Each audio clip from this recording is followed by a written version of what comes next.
馆长起到保护的作用，让民进党的抗中保台彻底失效，并且让两岸不再因为认同而撕裂。对于民进党来讲，反中、反共、反华的情绪全部绑在一起，就是3个字：大破法。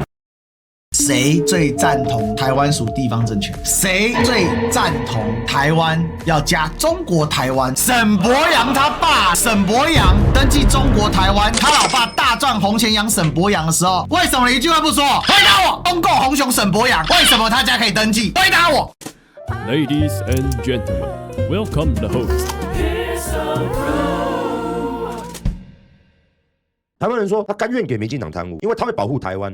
对。但是如果你今天给中国人，那完了，台湾就没了。我做的最有价值的事情就是这2件事情，在未来再也没有人为了自己是中国人的认同而感到羞耻。这第一点。第二点，民进党从此之后抗中保台已经失效，给你拿出政绩来。馆长在做的事就是让民进党的抗中保台彻底失效，并且让两岸不再因为认同而撕裂。这一点很重要。如果馆长今天没有勇于表态的话，对于我们现在来说，抗中保台永远是一条幽灵。那今天馆长勇于表态，他讲他自己是中国人，他有个中国认同，至少你也可以抬头挺胸说我是华人啊，我是中华民族啊，有什么错误吗？所以其实馆长起到了一个保护的作用。对于民进党来讲，就是3个字：大破防，也引动了民进党一系列的应激反应。这个破防的边际效应是很大的，它一直在扩散，一直在扩散。郑丽文说，馆长是台商精神，勇闯两岸。民进党长久以来花了30年啊，差不多是在90年代逐步的上升的。当他的台独党纲逐步凝聚的时候，民进党花了30年的台独论述，让台湾人不敢承认自己是中国人，甚至不敢承认自己是中华民族，甚至不会觉得自己是华人。但是台湾人竟然忽略了中国大陆的崛起的速度啊！第一阶段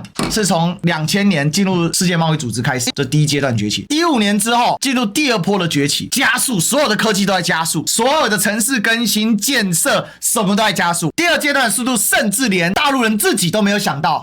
国家怎么那么强啊？中美贸易战开打，19年加剧，一直打到了24年，打不太下去，所有秩序都在重整，全世界到处在开战，一大堆打来打去，杀得血流成河。然后今年就是变，所以这个变的风潮映射到台湾的心里是什么？2个字叫压力，就是哇，再这样下去扛得住吗？再这样下去，台湾可以继续吗？民进党继续乱下去可以吗？台派草根的馆长到了今年，他看穿了这个一切，他用他巨大的声量冲出去了，这一冲出去不得了了，对民进党来讲是天崩地裂，而且阻止了从民进党台独这张神主牌叫一体两面啊，正面写台独，写台湾独立，背面写反中反共反华，底座上面标的叫做抗中保台。所以这张牌从14年开始怎么打怎么无往不利，一度连馆长都加入这张牌，叫反红媒。所以台湾人集体的蒙蔽了双眼，到底今天中国大陆发展什么样，到底是发展什么事情，没有人知道。我们不能忽视中国大陆的发展的真实面貌，而且这未来对台湾会有巨大冲击。我相信有人有印象，台湾人不能再遮蔽双眼。于是靠腰超烂呢，抖音好吧，中国大陆抖音是160万粉 ，TikTok 是28万。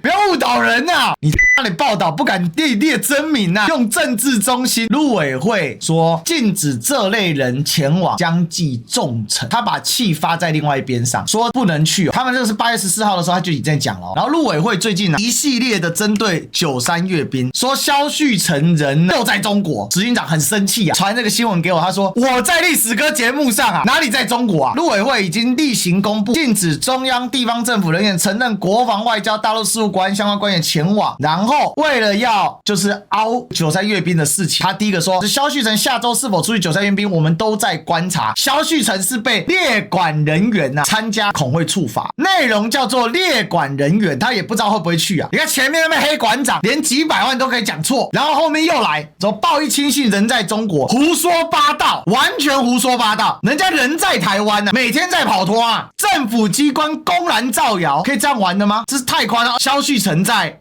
大陆的国安官员，哪一个国安官员说出来？这完全是个造谣中心，然后跟你讲更好笑来，开始点名哦。这个国安官员继续点名哦，说如果去93阅兵都会有风险哦，包括曾任部会首长的夏立言，因为夏立言现在是国民党副主席哦，陆委会副主委林祖嘉、赵建民，还有当过行政院长的刘兆玄啊，另外当过立法院长、副院长的人也不能去哦。特别什么是洪秀柱你不能去，因为你当过立法院副院长，如果你去参加93阅兵，我是可以查办你的哦。我告诉你，这个法条笑死了你，因为他自己列的法条在这里叫做根据《两岸人民关系条例》第9之3，承认国防、外交、大陆事务与国家安全相关机关的政务副首长或少将以上人员，情报机关首长不得参加中共党政军办的庆典活动。是立法院副院长，请问立法院是行政机关吗？请问立法院是行政机关吗？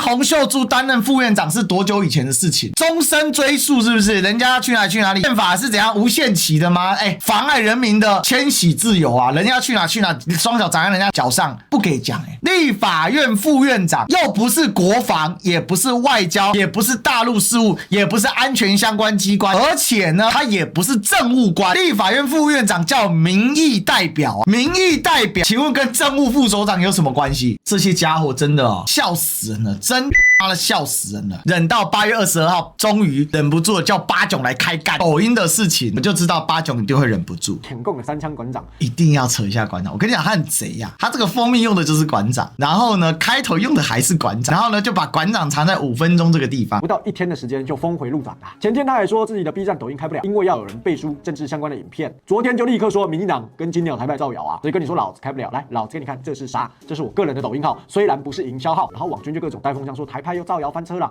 不是抖音开不了是你亲口说的呢，还是说那一天在餐厅上直播那个人叫做89？我的天哪，你亲口说的，然后现在开了个人号又说台派翻车，好了啦，你自己造谣自己，自己在辟谣自己，然后说别人翻车，我审核不过我不知道可能没办法开抖音吧，我是不觉得。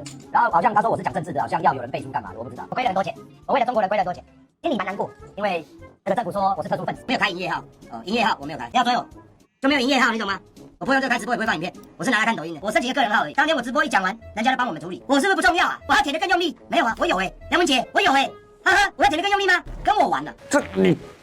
他讲的因为政治的关系，然后呢要有人背书等等，全部是真的，去调查一下好不好？你在抖音上面可以随便讲政治吗？大陆的平台都不能随便讲政治啊。馆长都解释那么清楚，为什么你八炯就要断章取义？断章取义会死吗？好像断章取义这件事情对八炯来讲，他的影片只能断章取义这是很可笑那用这个来帮陆委会洗地，馆长就讲了，人家有来沟通处理就既然有来沟通处理不就好了？他说台湾当局属地方歌剧学院，代表什么？代表不能用中国台湾，台湾的角度你应该反中国台湾八炯意思不就这样吗？这个大陆有大陆的说法，人民日报、人民日报的说法，但是谁最赞同台湾属地方政权？谁最赞同台湾要加中国台湾？沈伯洋他爸啦，沈伯洋父亲企业登记中国台湾不是沈伯洋他爸，沈家就是最喜欢中国台湾的有限公司，勤益有限公司赚钱赚到翻，沈伯洋自称抗中保台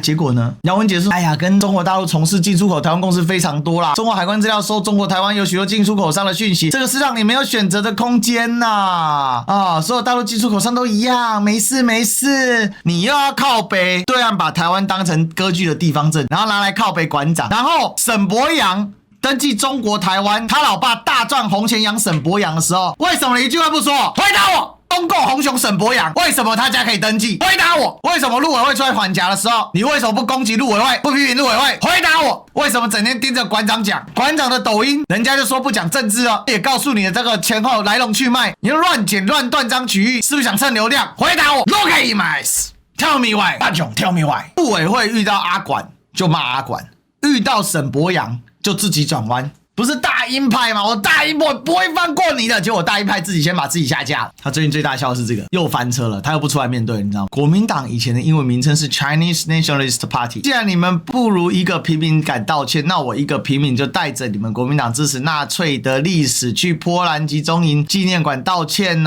结果这一张一看就知道，就北七才会拿这张图去那边洋洋自得北七才会在那边洋洋自得途中的人他为什么不认识，他怎么会认识呢？